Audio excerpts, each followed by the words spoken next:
Assalamualaikum warahmatullahi wabarakatuh. Selamat berjumpa lagi dalam pembelajaran IPS kelas 7 semester genap. Ini merupakan lanjutan dari pelajaran minggu lalu, yaitu periodisasi masa praaksara. Kita lihat sebentar pertemuan kita minggu lalu supaya kamu bisa melihat ini ya, pelajaran kita minggu lalu. Kamu sudah mempelajari yaitu tentang bukti geologis, bukti arkeologis. Ada zaman Arkaikum, Paleozoikum, zaman Mesozoikum, zaman Neozoikum. Kemudian bukti arkeologisnya itu ada zaman batu, zaman logam. Nah, ini pembagiannya. Nah, untuk hari ini kita membahas tentang ini, perkembangan kehidupan manusia.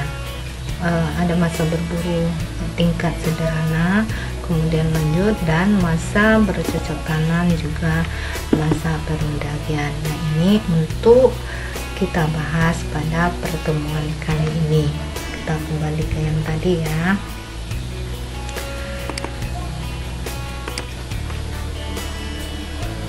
Nah, hari ini kita membahas tentang apa tadi? Periodisasi berdasarkan perkembangan kehidupan manusia purba. Kita lihat yang pertama. Pada masa ini, perkembangan manusia purba dibagi atas 3. Yang pertama, masa berburu dan mengumpulkan makanan. Yang kedua, masa bercocok tanam. Yang ketiga adalah masa perundagian. Next, kita lihat. Yang pertama adalah masa berburu dan mengumpulkan makanan, dibagi atas 2 tingkatan. Yang pertama, masa berburu dan mengumpulkan makanan tingkat sederhana. Yang kedua, masa berburu dan mengumpulkan makanan tingkat lanjut.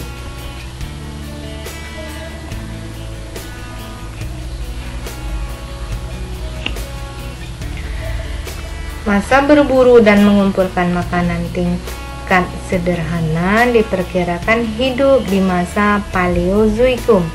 Manusia yang hidup pada masa ini masih rendah tingkat peradabannya.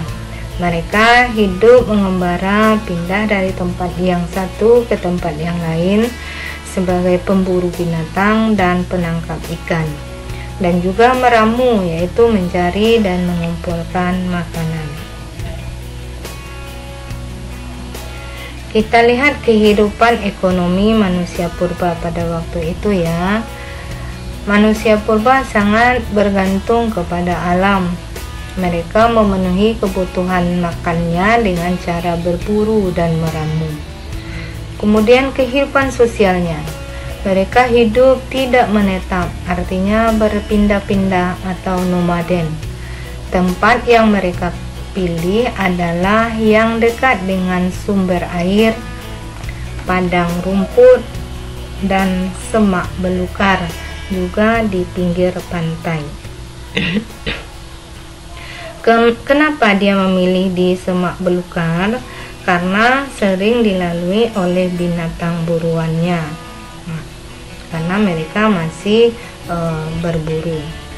Kehidupan kebudayaan mereka. Manusia pada waktu ini sudah bisa membuat alat-alat sederhana dari batu dan tulang yang bentuknya masih sangat kasar, seperti kapak perimbas dan lainnya ya. Itu sudah kita bahas di pertemuan sebelumnya.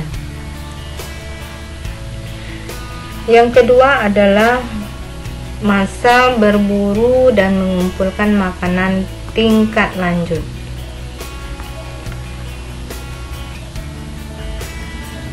Diperkirakan hidup di masa zaman Mesolitikum. Kehidupan masa ini sudah mengalami perkembangan sudah mulai hidup menetap dan mulai mengenal bercocok tanam.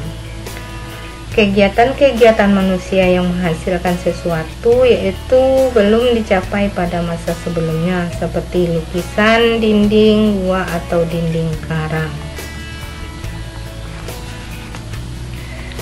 Kehidupan ekonomi. Kita lihat kehidupan ekonomi mereka. Manusianya sudah mengenal cara bercocok tanam dengan sistem berladang. Caranya menebang hutan, membersihkan, kemudian menanami. Nah, itu yang mereka lakukan. Beberapa kali tanah ladang yang mereka pergunakan dirasa tidak subur lagi, mereka akan berpindah ke tempat yang lain. Selain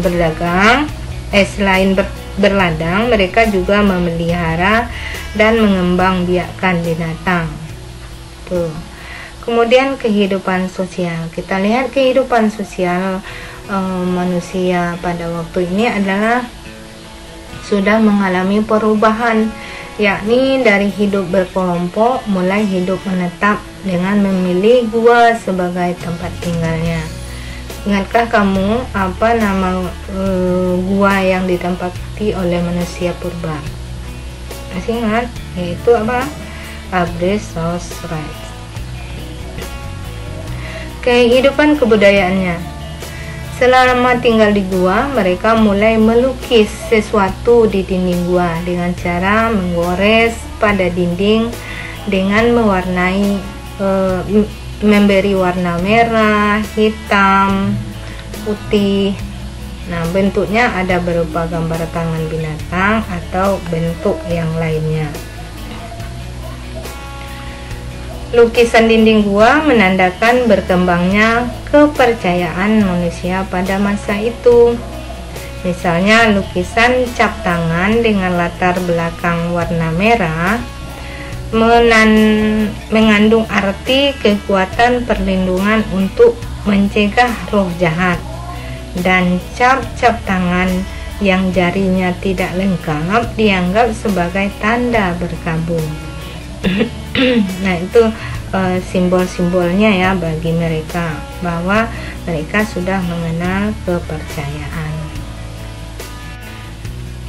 Kita lanjut masa yang kedua, yaitu masa bercocok tanam. Setelah tahap hidup berburu dan meramu dilampaui, maka manusia memasuki masa bercocok tanam. Kapan mereka hidup? Diperkirakan semasa zaman Neolitikum.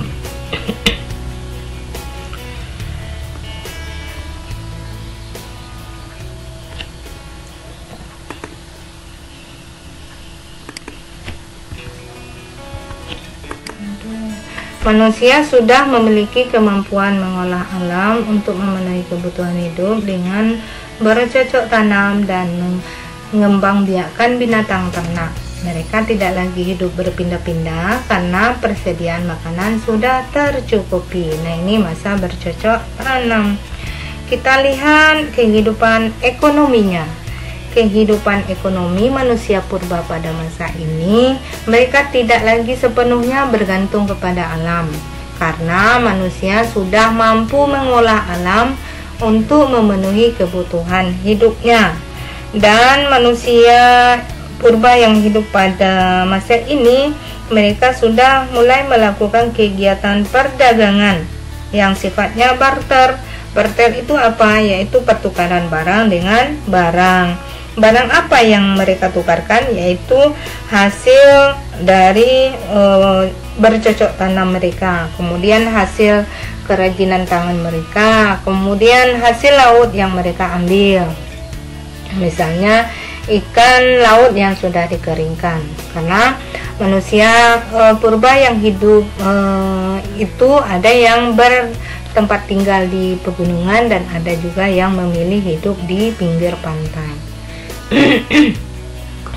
Kita lihat kehidupan sosialnya. Mereka hidup menetap di suatu tempat secara berkelompok dan membentuk masyarakat perkampungan yang didiami oleh beberapa keluarga yang dipimpin oleh kepala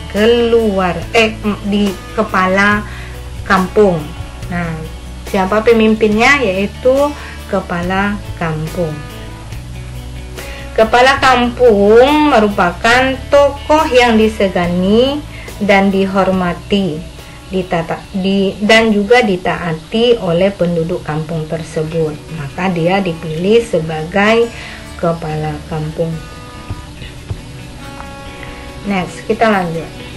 Kehidupan kebudayaannya. Pada masa ini, manusia semakin mahir membuat berbagai alat-alat atau perkakas sudah dibuat halus, kalau tadi kasar ya, dan fungsinya beraneka ragam. Pada masa ini sudah berkembang kepercayaan. Pada masa bercocok tanam, berkembang kepercayaan bahwa roh seseorang tidak lenyap pada saat meninggal dunia. Roh dianggap mempunyai kehidupan di alamnya sendiri. Nah, begitu kepercayaan mereka.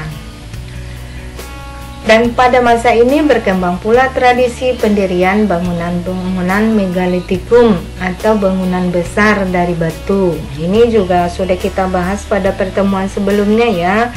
Ada bangunan-bangunan besar yang dari batu. Masih ingatkah kamu apa namanya? Itu banyak jenisnya ya.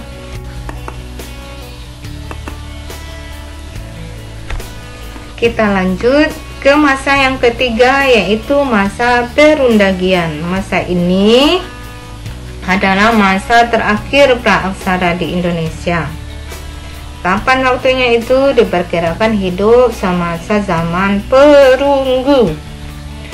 Perundagian itu berasal dari bahasa Bali, yaitu dari undagi, yang artinya seseorang atau sekelompok orang yang mempunyai kepandaian atau keterampilan jenis usaha tertentu, misalnya pembuatan gerabah, perhiasan, dan sebagainya. Ini menandakan bahwa peradaban manusia sudah maju tingkatannya dibanding dengan masa yang sebelumnya. Kita lihat kehidupan ekonomi penduduk manusia praaksara pada waktu ini ya. Masyarakatnya sudah mampu mengatur kehidupan yang lebih baik dan bisa meningkatkan kesejahteraan.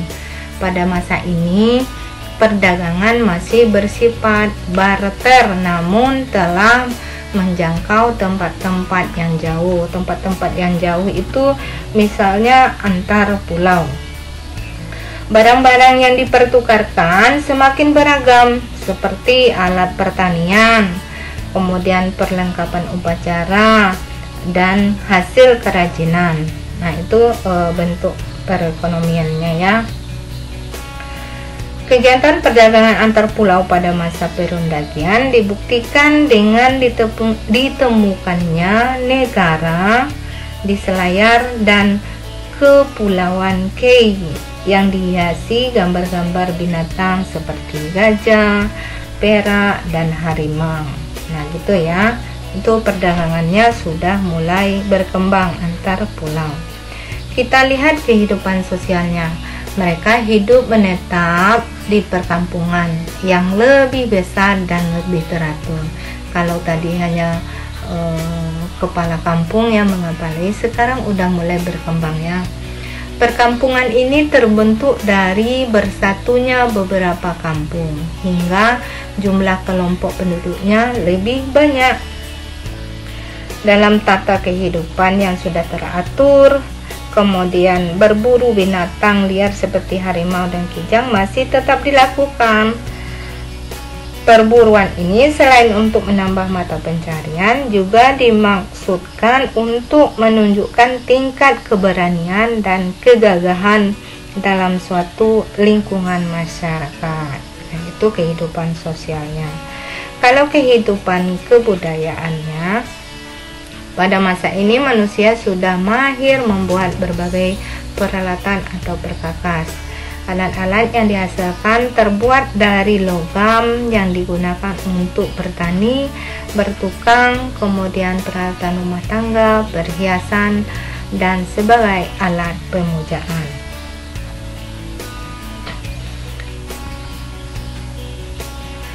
Pada masa ini, berbagai bidang seni mengalami perkembangan dengan ditandainya meningkatnya pemahatan arca dan pendirian bangunan batu untuk pemujaan.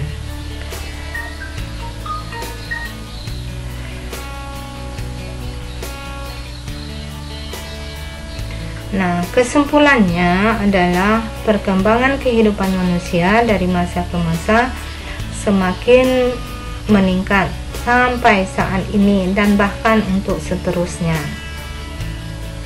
Demikianlah pembelajaran kita untuk hari ini, dan Ibu ucapkan terima kasih. Kalau ada salah-salah kata, salah-salah ucap ataupun salah ketik, Ibu mohon dimaafkan. Dan Ibu akhiri dengan Assalamualaikum warahmatullahi wabarakatuh. Bye bye.